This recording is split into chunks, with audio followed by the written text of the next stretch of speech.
വൃത്തിയാക്കിയ മാങ്ങ, മഞ്ഞൾപ്പൊടി, മുളക് പൊടി, ജീരകം, കുരുമുളക്, ഉപ്പ്, കടുക്, ഉലുവ, തൈര്, വെളിച്ചെണ്ണ, ചിരകിയ നാളികേരം, ഇത്രയും ഇൻഗ്രീഡിയൻസ് എടുക്കുക. അതിൻ്റെ കൂടെ വെളുത്തുള്ളി, ശർക്കര, വറ്റൽമുളക്, വേപ്പില.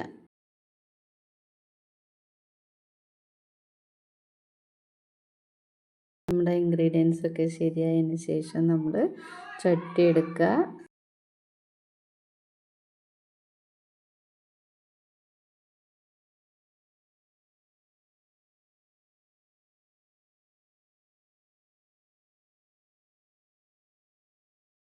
പാകാക്കി വെച്ചിട്ടുള്ള മാങ്ങയിലേക്ക് നമ്മൾ മഞ്ഞൾപ്പൊടിയും ഉപ്പും മുളക് പൊടിയും വെള്ളം ഒഴിച്ചതിന് ശേഷം നന്നായി തിളപ്പിക്കുക.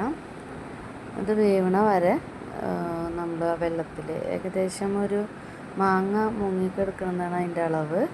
അപ്പോൾ ആ ടൈമിൽ തന്നെ നമുക്ക് ഇതിൻ്റെ അരപ്പ് റെഡിയാക്കാവുന്നതാണ്.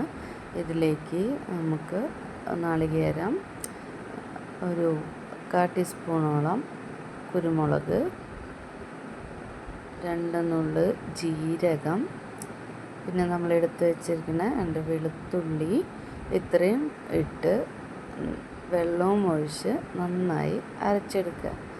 അരപ്പ് നന്നായി പേസ്റ്റ് രൂപത്തിൽ ആക്കണ വരെ നമ്മൾ അരച്ചെടുക്കുക.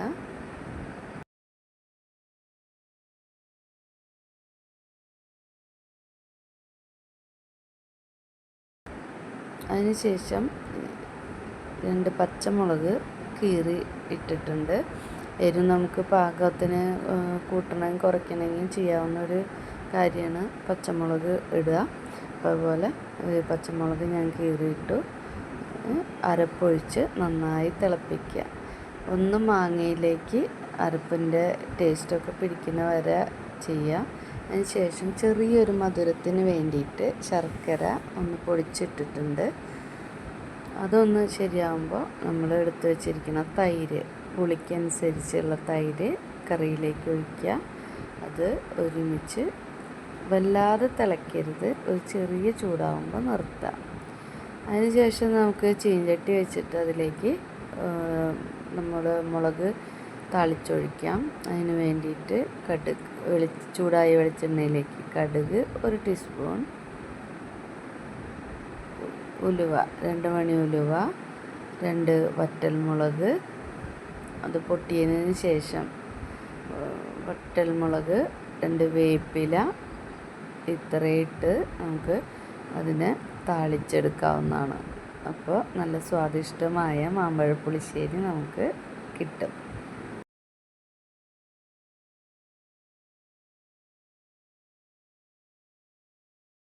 ഇത് നമ്മൾ തലേദിവസം ഉണ്ടാക്കി വെച്ച് പിറ്റത്തെ ദിവസം ഉപയോഗിക്കുന്നതായിരിക്കും ഏറ്റവും ടേസ്റ്റ്.